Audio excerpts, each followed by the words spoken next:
Hey guys, Mr. Capozzi here. So hopefully you started Ragtime. I asked you to read the first 5 chapters, and I'm going to send you a reading check to do on that. So the first thing to realize, we're starting the 4th quarter. The reading checks are going to be like when we were in class, when we were in school. They're going to be the homework grades, okay? So make sure you keep up with the reading and do those.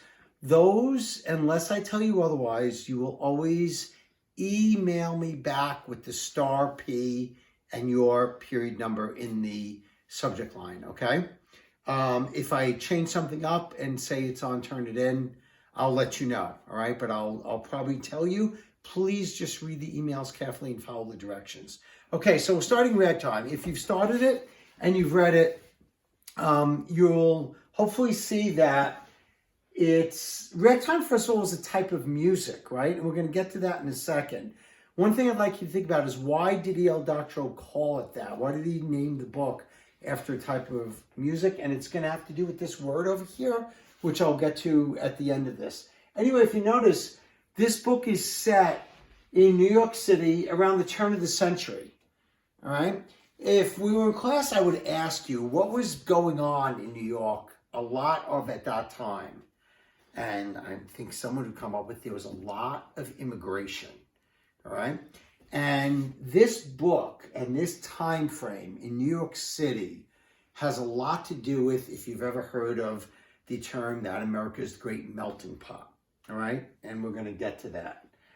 What you've hopefully noticed is we've got 2 kind of parallel families. I put family, the one in New Rochelle, and then family, one in New York City. Clearly, this family is much more well off. They're like an upper middle or upper class family. Father has his own business.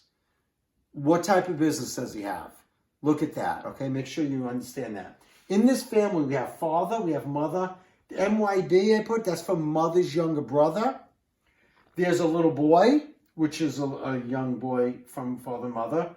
This person is her brother. That's why it's mother's younger brother. And the grandfather also lives with them. Okay? This family, the one in New York City, we've got Tata, Mama. If you're not familiar with those words, I bet some of you are. They're Yiddish for father and mother. And there's a little girl as well. Okay? This is definitely a story of America at that time and with immigration. And there were people that were here already. These were immigrants. These were people that were here already. Again, father had his own business. By the way, again, what does Tata do to try to make money? And Mama as well, and even the little girl. All right? Okay, this word down here, it's syncopation. S-Y-N-C-O-P-A-T-I-O-N. I'm going to tell you right now, it's going to be an extra credit on the reading check. And it'll be up to like 5 points. I'm going to ask you, what does it mean? And what do you think it has to do with ragtime as a type of music, and why E.L. Doctorow called the book Ragtime? Okay? I will do these little videos for you to explain certain parts and have you focus on certain parts. This is going to be it for right now. It's just to set it up for you like that. And you know what? I just want to look at the beginning of the book with you, if you didn't notice this. Okay? I'm literally going to focus on the first paragraph of the book. And just to give you an idea, it says, in 1902, Father built a house at the crest of the Broadview Avenue Hill in New Rochelle, New York. It was a 3-story brown shingle with dormers, bay windows, and a screen porch. Striped awnings shaded the windows. The family took possession of this stout manse on a sunny day in June, and it seemed for some years thereafter that all their days would be warm and fair. Okay. If you notice the language and the way Doctorow is phrasing this is a well-to-do family. Look at the phrase. First of all, the house is described as a stout manse, as in mansion. It's a fairly sizable house. Notice the wording used. It says they took possession. That speaks to aggression and like having a right to something. They didn't just move in. They took possession, all right? Try to look for the type of language that is used to describe the different families and different people that are involved in this book. I'm going to tell you something you're going to see right now. E.L. Doctorow is famous for historical fiction. What's that mean? It's based on history, and there's a lot of real, actual historical events and people, but he puts in elements of fiction as well. I'm betting a number of you have seen the movie The Titanic. That's a great example of historical fiction.